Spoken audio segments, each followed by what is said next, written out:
বিশ্বে প্রথমবারের মতো পেইন বা ব্যথার অনুভূতি পাঠানোর জন্য দায়ী মস্তিষ্কের সার্কিট পুনরায় তৈরির দাবি করেছেন বিজ্ঞানীরা। এটি তৈরি করেছেন যুক্তরাষ্ট্রের স্ট্যানফোর্ড ইউনিভার্সিটির গবেষকদের একটি দল।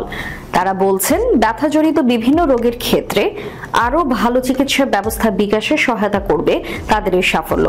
গবেষকরা বলছেন, মস্তিষ্কের ব্যথার এসব সার্কিটের ম্যাপিং জানার ফলে পরীক্ষাগারে প্রাণীদের ব্যথা না দিয়েই এদের বিভিন্ন স্নায়ুর উপর পরীক্ষা নিরীক্ষা চালানোর কাজটি করা যেতে পারে। স্ট্যানফোর্ড ইউনিভার্সিটির মনোরোগ বিদ্যা ও আচরণগত বিজ্ঞানের অধ্যাপক সের্গিও পাস্কো বলেছেন, আমরা এখন মস্তিষ্কের ব্যথার এই পথটিকে কষ্টহীনভাবে মডেল করতে পারি। ল্যাবে তৈরি এসব সার্কিট কোনো ব্যথা অনুভব করে না, এরা কেবল স্নায়বিক সংকেত পাঠায়, যা আমাদের মস্তিষ্কের অন্যান্য বিভিন্ন কেন্দ্রের মাধ্যমে আরও প্রক্রিয়াকরণ করা দরকার, যাতে আমরা ব্যথার অপ্রীতিকর, বিরক্তকর অনুভূতি অনুভব করতে পারি।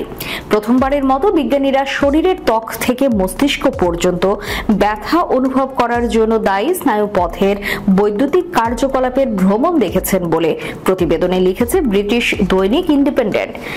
এই সার্কিটটি তৈরিতে বিজ্ঞানীরা যা ব্যবহার করেছেন তাকে তারা বলছেন সেন্সরি অ্যাসেম্বলয়েড, যা ল্যাবে তৈরি মানব কোষ থেকে তৈরি একটি ক্ষুদ্র আকারের সিস্টেম, যেটি ব্যথার সংকেত সরবরাহের জন্য ব্যবহৃত জটিল পথের অনুকরণ করে।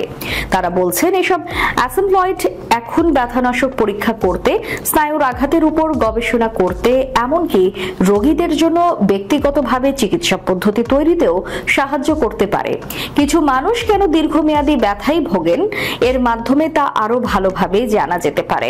স্ট্যানফোর্ড ইউনিভার্সিটির অ্যানথেসিওলজি, পেরিওপারেটিভ এবং ব্যথার ওষুধের সহযোগী অধ্যাপক ডক্টর ভিভিয়ান তৌফিক বলেছেন, ব্যথা বড় রকমের এক স্বাস্থ্য সমস্যা।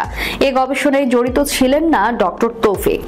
আমেরিকার 11,06,00,000 মানুষ বা দেশটির জনসংখ্যার 1/3 বেশি মানুষ কোনো না কোনো ধরনের দীর্ঘমেয়াদী ব্যথায় ভুগছেন।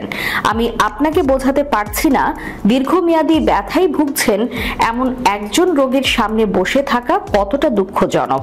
সবকিছু চেষ্টা করার পরেও আমাদের আসলে কিছুই করার নেই। Human assembloid model of the ascending শিরোনামে গবেষণাপত্রটি প্রকাশিত পেয়েছে বিজ্ঞান ভিত্তিক জার্নাল নেচারে।